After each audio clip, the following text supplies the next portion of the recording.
Salut tout le monde, c'est Raito, on se retrouve pour la review du chapitre 1062 de One Piece, chapitre très sympa, voilà, pas le chapitre incroyable non plus, mais il pose les bases pour ce nouvel arc du coup sur l'île de Vegapunk, et on a quand même quelques petites informations intéressantes et tout, et franchement on va parler un petit peu de tout ça, on va débriefer tout ça, donc n'hésitez pas bien sûr à liker un maximum la vidéo, je compte sur vous, c'est hyper important pour soutenir la chaîne et pour savoir si vous avez aimé la vidéo, et bien sûr abonnez-vous, pareil, ultra important, activez bien les notifications, comme ça dès qu'il y a des vidéos One Piece, vous êtes au courant. Sachant qu'il y a pas mal de vidéos One Piece, donc je pense que ça peut vous plaire, donc je compte sur vous pour vous abonner. En tout cas, dites-moi en commentaire votre avis sur le chapitre, mettez une petite note sur 10, voilà, pour avoir un petit avis sur tout ça, et nous on va attaquer la review, c'est parti. Bon, rappelez-vous, on avait fini sur Vegapunk qui débarquait, mais il s'agit pas en fait du vrai corps de Vegapunk, ou en tout cas d'un de ses 6 corps, parce qu'on verra qu'il en a 6, j'en parlerai juste après. Mais en tout cas, du coup, on avait le corps Lilith qui était apparu, et on avait donc du coup tout l'équipage qui était un peu pris au piège. Certes, ils avaient été sauvés par Vegapunk, mais Vegapunk en fait finalement va récupérer leur trésor et tout parce que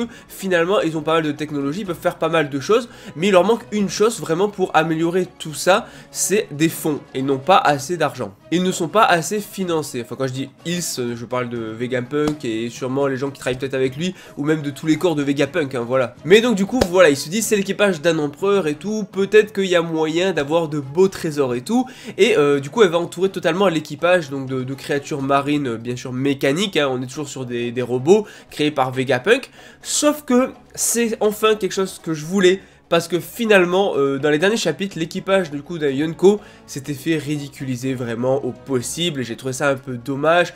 Ok, ils sont sur la mer, en fait il suffit de détruire leur bateau, de faire renverser le bateau pour les faire couler et détruire l'équipage de l'empereur et même tuer Luffy qui est un empereur, mais je trouvais ça moyennement crédible d'avoir l'équipage d'un empereur finalement qui se faisait laminer si facilement par des robots mécaniques. Je rappelle quand même qu'ils ont vaincu l'équipage de Kaido, etc.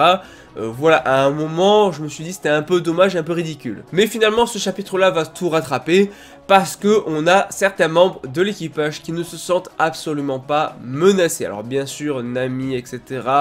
Voilà, eux ils vont avoir un peu peur et tout, parce qu'ils sont pas forcément dans l'action, dans le combat, et n'ont pas une puissance de fou malgré la prime assez élevée. Sanji il est trop obnubilé par le fait qu'il est amoureux de la fille, encore une fois, pas trop d'évolution de ce côté là. Mais ce qui nous intéresse nous c'est Zoro et Robin, eux m'ont fait kiffer dans le chapitre, parce que c'est cool de les voir du coup pas du tout stressés, finalement hyper sereins. Et d'ailleurs on a le corps numéro 1 en fait de Vegapunk qui justement lui dit que c'est l'équipage d'un empereur et qu'il ferait mieux de pas les sous-estimer, parce que comme justement Vegapunk numéro 1 le dit, on va dire Punk 01 le dit, en fait Zoro est super calme parce qu'il sait que, voilà, il sait évaluer la force de son ennemi, et il sait qu'à tout moment il peut se débarrasser du corps de Vegapunk et même des robots, il n'en a absolument pas peur. Même chose pour Nico Robin, l'enfant du démon, c'est vraiment les deux finalement qui ne stressent pas du tout. Alors Sanji, ok, ça aurait pu être dans ce cas là aussi, mais lui il est trop fou amoureux de la fille qui vient de débarquer, donc forcément, mais voilà, c'est cool. Vraiment, Zoro et Robin m'ont fait kiffer dans le chapitre, parce que voilà, ça, c'est vraiment les membres d'un équipage d'Yonko, tu ne leur fais pas peur comme ça, et ils peuvent te défoncer à la seconde. En tout cas, Zoro qui dit qu'il attend quelque chose de Vegapunk, et qu'elle ferait mieux d'être gentil, sinon, voilà, je te découpe. Voilà en gros ce que ça veut dire. Donc non, vraiment, Zoro très très cool dans le chapitre. Voilà, ça c'est un membre de l'équipage d'empereur à plus de 1 milliard de berry. Et sinon, du coup, on a Vegapunk, le Punk 01, qui est intéressé par justement l'équipage de Luffy. C'est un équipage qui l'intéresse, donc du coup elle va demander à Punk 02 de l'emmener tout simplement le voir. Donc très intéressant, c'est à dire que Vegapunk s'intéresse à l'équipage de Luffy. Est-ce que parce que voilà, Luffy pourrait être lié du coup à certains voilà, Joy Boy, etc., le siècle oublié, peut-être qu'on aura des informations. Oda a révélé qu'on aurait bientôt des infos sur le siècle oublié, donc peut-être que grâce à tout ça, voilà, et il est intéressé par cet équipage et tout, donc on verra par la suite, on aura sûrement pas mal d'infos bientôt. Sinon, pour revenir du coup sur Luffy, Chopper, Bonnet et Jinbe qui sont échoués du coup sur l'île, première grosse information, on apprend que Kuma est bel et bien le père de Bonnet, finalement une info qui est pas si grosse que ça, parce que finalement on l'avait un peu deviné déjà, on l'avait déjà théorisé il y a très très longtemps. En fait, dès qu'on a vu qu'il y avait un lien entre Kuma et Bonnet, cette théorie c'était l'une des premières apparues, parce que c'était l'une des plus simples et des plus évidentes. Donc finalement pas non plus la grosse surprise, mais voilà, là où c'est intéressant c'est que Bonnet en fait veut retrouver Vegapunk pour justement discuter avec lui, parce que c'est Vegapunk qui l'a transformé en arme, il sait plus qui il est, etc. Et du coup elle veut savoir pourquoi.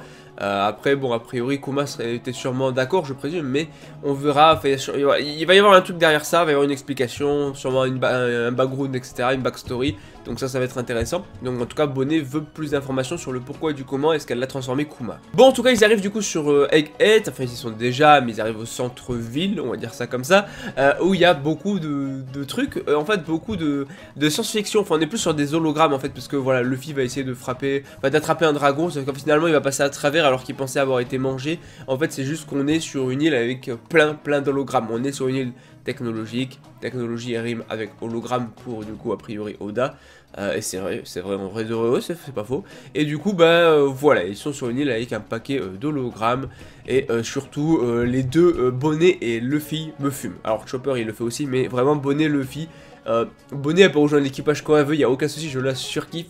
Ils me font taper des barres, les deux vraiment pensent qu'à bouffer, tous les deux, vraiment, dès qu'ils voient de la bouffe, hologramme ou pas, ils foncent dessus, ils essaient de la bouffer. Donc vraiment, Bonnet, moi je kiffe dans le chapitre. Bon sinon on a notre corps finalement de Vegapunk qui arrive, et on va avoir donc Luffy qui va croire que c'est un hologramme, qui va le frapper, et il va se prendre une patate en retour, du coup il va s'excuser, et surtout ça va déclencher un distributeur automatique, un truc de cuisson automatique, ce qui fait que du coup, avec voilà les ingrédients qu'il y a, il peut fabriquer n'importe quel plat, enfin plein de plats spécifiques et uniques.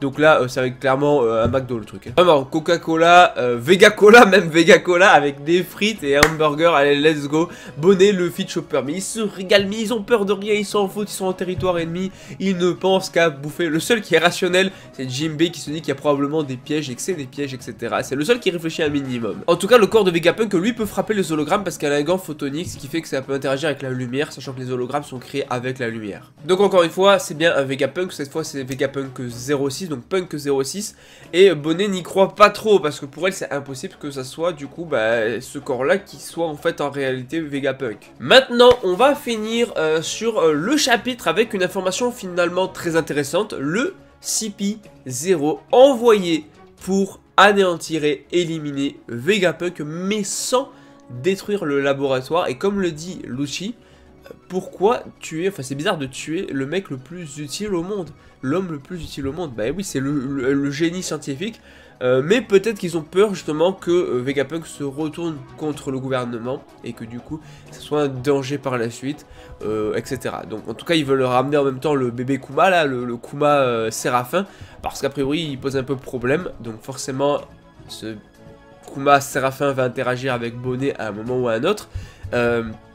C'est là qu'on aura des infos aussi sur du coup Kuma, Bonnet, etc, Vegapunk, tout ça.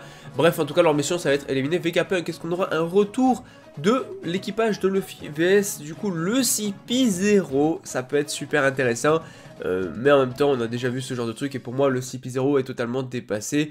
Parce que là, ils se font éclater par l'équipage de Luffy maintenant. Sinon, du coup, pour préciser vis-à-vis de Vegapunk, on a le vrai docteur Vegapunk, mais on a en fait 6 satellites, 6 corps du coup de Vegapunk. Parce que comme ça prend trop de temps, des fois les expériences et tout, il s'est divisé en 6. Voilà, et oui, c'est faire un multiclonage dans Naruto, c'est pratique, hein. Comme ça, voilà, tu fais un petit multiclonage, t'as 6 corps, c'est beaucoup plus simple, on va pas se mentir.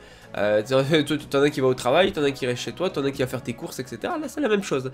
Donc du coup 6 corps, donc il a le corps, donc au niveau des noms, donc Yoke, donc le désir, on a Atlas, la colère, on a donc du coup Pythagoras, du coup la sagesse, on a Flair, donc enfin on a Edison, donc c'est le flair, ensuite on a Lilith, le mal, et on a Shaka, la logique, et c'est effectivement Shaka qui avait dit que justement il fallait pas sous-estimer l'équipage de Chapeau de Paille, donc la logique, voilà, on comprend un petit peu mieux, mais en tout cas, ça va apporter pas mal de choses intéressantes.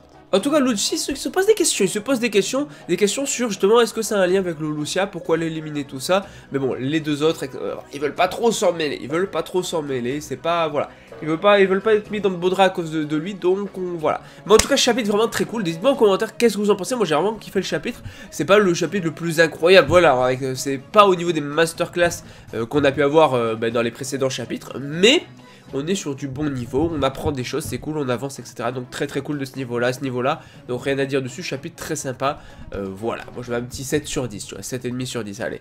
Donc vraiment, ça fait plaisir. En tout cas, dites-moi en commentaire combien vous le mettez sur 10, dites-moi ce que vous pensez du chapitre, n'hésitez pas à vous abonner si vous aimez One Piece, et à liker la vidéo si jamais elle vous plaît, voilà, c'est hyper important. Je vous dis à la prochaine, allez, ciao tout le monde.